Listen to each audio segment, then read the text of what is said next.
नमस्कार. लहान मुलांना त्यांच्या सुरक्षितेबद्दल शिकवायचं म्हटलं की थोडं दडपण येतच, बरोबर? कुठून सुरुवात करावी, काय सांगावं हेच अनेकदा समजत नाही. पण काळजी करू नका. आजच्या या खास विश्लेषणामध्ये आपण हाच गुंता सोडवणार आहोत.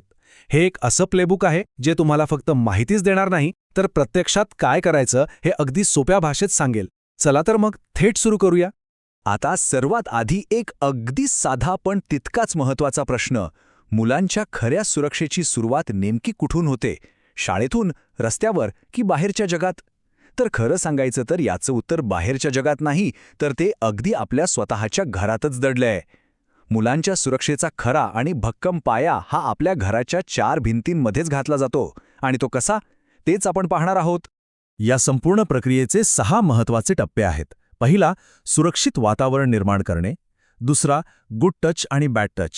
तिसरा, खाजगी भागांचा नियम. चौथा, नो गो टेल नियम. पाचवा, गुपिते आणि सरप्राइजेस. आणि शेवटचा, पालकांची योग्य प्रतिक्रिया. हे 6 टप्पे कोणतीही भीती दूर करून भक्कम आत्मविश्वास नक्की निर्माण करतील. विभाग 1. सुरक्षित वातावरण निर्माण करणे. मुलांच्या सुरक्षेचा पाया. बघा, कोणतेही कडक नियम शिकवण्याआधी एक गोष्ट पक्की करणं अत्यंत गरजेचं आहे. मोकळा संवाद हेच मुलांचे खरे सुरक्षा कवच आहे. याचा सोपा अर्थ असा की आपल्या घरात असं वातावरण असलं पाहिजे जिथे मुलांना कोणतीही गोष्ट सांगताना पूर्णपणे सुरक्षित वाटेल. त्यांना आई-बाबा ओरडतील ही भीती अजिबात वाटता कामा नये. मुलांसोबतची ही मोकळीक आणि प्रामाणिक संवाद हीच पुढच्या सर्व गोष्टींची पहिली आणि सर्वात महत्त्वाची पायरी आहे. विभाग 2. गुड टच आणि बॅड टच. भावना ओळखणे. आता लहान मुलांना स्पर्श म्हणजे काय हे तांत्रिक भाषेत कदाचित समजणार नाही, पण त्यांना त्यामागच्या भावना नक्की समजतात. म्हणूनच गुड टच आणि बॅड टच यातील फरक सांगताना तो त्यांच्या भावनांशी जोडणं खूप महत्त्वाचं आहे. गुड टच किंवा चांगला स्पर्श म्हणजे असा स्पर्श ज्यामुळे मुलांना एकदम सुरक्षित, प्रेमळ आणि सकारात्मक वाटतं, जसं की आईची प्रेमाची मिठी किंवा शिक्षकांनी पाठीवर दिलेली शाब्बासकीची थाप.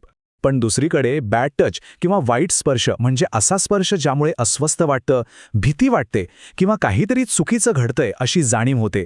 मुलांना हे समजायला हवं की एखादा स्पर्श चांगला आहे की वाईट हे त्यांच्या मनात निर्माण होणाऱ्या भावनांवरून ठरतं.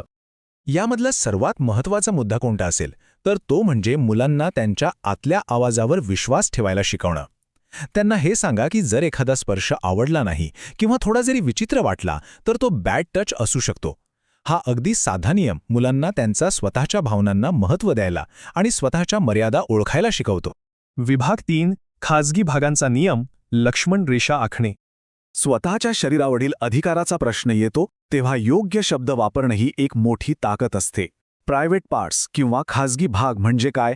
तर शरीराचे जे भाग आपण कपड्यांनी झाकतो, विशेषतः छाती, जननेंद्रिय आणि नितंब.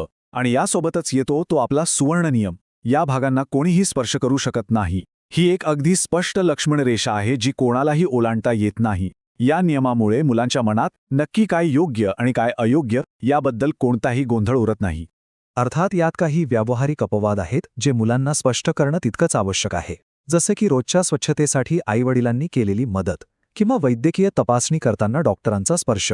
पण इथे एक अत्यंत महत्त्वाची अट आहे. डॉक्टरांची तपासणी फक्त आणि फक्त पालकांच्या उपस्थितीतच होऊ शकते. हे अपवाद का आणि केव्हा आहेत हे आपण स्पष्ट केलं की मुलांच्या मनातला संभ्रम कायमचा दूर होतो. विभाग 4. नो गो टेल नियम. कृती आराखडा. हा नियम म्हणजे केवळ एक सूचना नाही, तर हा एक उत्तम ॲक्शन प्लॅन आहे. जेव्हा मुलांना काहीतरी चुकीचं घडतंय असं वाटतं तेव्हा त्यांनी एका सेकंदात काय करावं याची ही एक अत्यंत प्रभावी पद्धत आहे. पहिली पायरी नो म्हणजे नाही. मुलांना शिकवा की अशा वेळी मोठ्याने आणि ठामपणे नाही म्हणायचं. दुसरी पायरी गो म्हणजे जा. एका क्षणाचाही विचार न करता त्या ठिकाणाहून किंवा त्या व्यक्तीपासून ताबडतोब लांब जायचं. आणि तिसरी सर्वात महत्त्वाची पायरी टेल म्हणजे सांगा.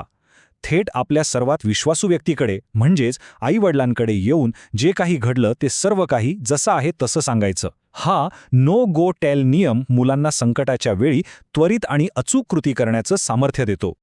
विभाग 5. गुपिते आणि सरप्राइजेस. फसवणूक ओळखणे. तुम्हाला माहिती आहे का, जे लोक मुलांचा गैरफायदा घेऊन पाहतात ते सहसा एका अत्यंत धोकादायक शब्दाचा वापर करतात, आणि तो शब्द म्हणजे गुपित. म्हणूनच मुलांना गुपिते आणि सरप्राइजेस यामधला फरक समजणं अतिशय गरजेचं आहे. गुपिते ही नेहमी धोकादायक असतात. चुकीच्या हेतूनी वागणारी माणसं मुलांना घाबरवण्यासाठी हे कोणालाही सांगू नको असं सांगून गुपितांचा वापर करतात. या उलट सरप्राइजेस ही मजेदार, तात्पुरती आणि पूर्णपणे सुरक्षित असतात, जसं की वाढदिवसाची एखादी भेटवस्तू.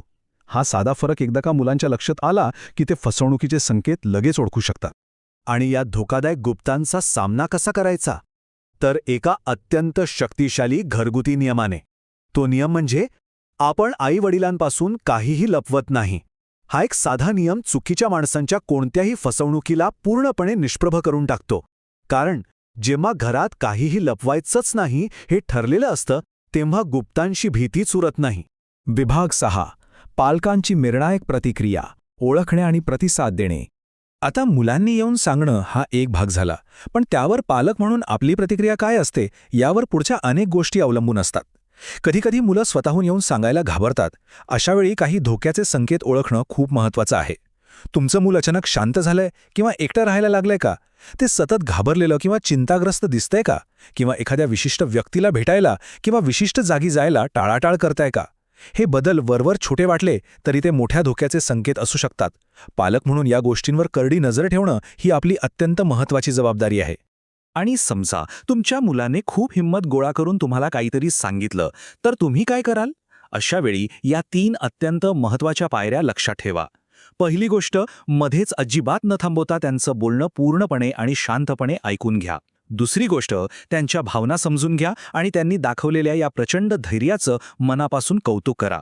आणि तिसरी, सर्वात महत्त्वाची गोष्ट, त्यांना पूर्ण खात्री द्या की या सगळ्यामध्ये त्यांची अजिबात कोणतीही चूक नाही. लक्षात ठेवा, तुमची ही पहिली प्रतिक्रियाच हे ठरवेल की ते मूल भविष्यात पुन्हा कधी आपलं मन मोकळं करेल की नाही.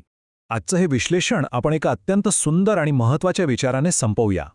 उद्दिष्ट मुलांना घाबरवणे हे नाही, तर त्यांना योग्य माहिती आणि आत्मविश्वासाने सक्षम करणे हे आहे. अगदी बरोबर. जेव्हा आपण योग्य माहिती देतो तेव्हा भीती आपोआप नष्ट होते आणि तिथे एका भक्कम आत्मविश्वासाचा जन्म होतो. शेवटी जाता जाता एक अतिशय महत्त्वाचा प्रश्न. मुलांची सुरक्षितता ही अशी गोष्ट नाही जी आपण उद्यावर ढकलू शकतो. तर मग हा अत्यंत महत्त्वाचा आणि जीवनदायी संवाद आजच आपल्या घरात सुरू होईल का? यावर नक्की विचार करा आणि आजच कृती करायला सुरुवात करा. हे विश्लेषण ऐकल्याबद्दल मनःपूर्वक धन्यवाद.